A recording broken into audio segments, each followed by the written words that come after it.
Hi everyone, my name is Cassidy Burr, and today I will be presenting my project, Building a Future-Ready Library, an evaluation of the Lincoln Heights Elementary School Library. This presentation is the result of a deep, multifaceted evaluation of our library's role, its collection, and its impact on the community it serves. Over the course of several months, I analyzed our resources, funding, and specific collection areas, and I developed recommendations to ensure the library is equipped to meet both current needs and the challenges of the future. This work matters deeply to me. As someone who hopes to become a school librarian, I believe in the power of libraries to change lives, and in schools like Lincoln Heights, they are essential. Lincoln Heights Elementary is located just outside Cincinnati, in the historic village of Lincoln Heights, Ohio. Though the school has only about 220 students, its library, known as the Learning Center, plays an outsized role in students' academic and personal development. The surrounding community has a rich history as the first self-governing African-American municipality north of the Mason-Dixon line.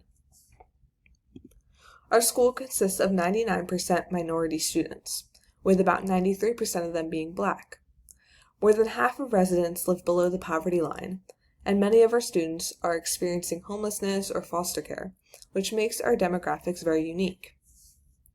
Lincoln Heights doesn't have its own public library, and the closest branch is in a neighboring town where many residents feel unwelcome. That makes the school library not just a place for learning, but also the primary access point for books and resources. Understanding this context is crucial. The library's role extends far beyond academics. It's a space for safety, equity, and community connection. The library currently holds around 11,000 titles, 97% of which are print. The books are divided into key categories: everyone books, fiction, graphic novels, biography, and nonfiction.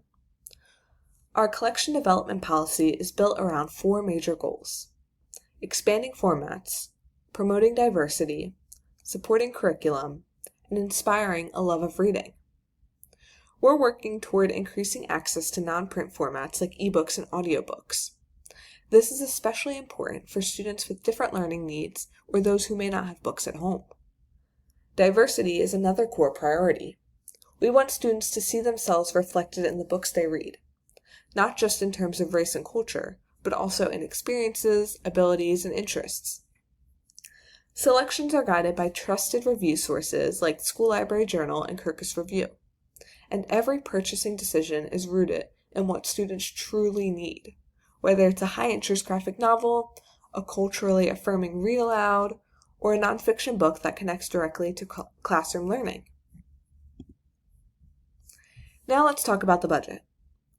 The library receives about $700 a year from the district for book purchases, and about $150 a year for supplies. We also earn a small amount, usually under $1,000, from Scholastic book fairs, although that money is sometimes used for things like rugs or display shelves. This limited funding makes it hard to grow our collection, so we've identified a key focus, which is expanding Spanish language materials. While Lincoln Heights Elementary doesn't currently have English learner students, the local population is shifting. More Spanish-speaking families are moving into the area and will eventually enter our school, and our collection needs to reflect that change. Over the next 2 to 3 years, we aim to build a foundation of at least 100 high-quality Spanish language books. This could include popular translated titles like Dog Man, and early reader books that will help them in learning English. We will do this by strategically setting aside 25% of our annual budget, prioritizing Spanish titles with Scholastic dollars, and applying for literacy-focused grants. It's a small step, but one that signals a big commitment to equity and representation. I also conducted a deep dive evaluation of the 500 section, which is our nonfiction science books. This section includes topics like space, animals, weather, and natural disasters. These are extremely popular topics, both for classroom assignments and student choice reading. The 500s are the largest nonfiction section in the library, with over 1,300 titles. But here's the problem. The average publication date of the section is 1999, with some subsections being as old as 1993. That means many of the books are outdated. They're over 25 years old. This is especially concerning in a field like science, where knowledge evolves rapidly. Our next steps will be to use Follett title-wise reports and approved weeding methods like CREW and MUSTI to assess which titles need to go and where updates are most urgent. While the animal section is strong, other areas like science, earth science, and weather are small, outdated, or both. If we can't refresh the whole 500 section right away, I would recommend starting with high-impact topics tied to curriculum needs.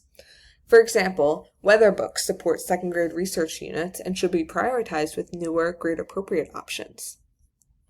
To assess the most current curriculum needs, planning a meeting with grade-level leads and asking them for their input would be very helpful. Over time, strategic deselection followed by intentional equity-driven purchases can help ensure the 500s become a vibrant and current part of the collection again. Working on this project has made one thing clear. Libraries like Lincoln Heights Elementary are more than just a collection of books. They are centers of access, joy, and opportunity. Through thoughtful collection development, intentional budgeting, and constant reevaluation, we can ensure that all students, regardless of background, can see the library as a space that belongs to them. Thank you so much for watching.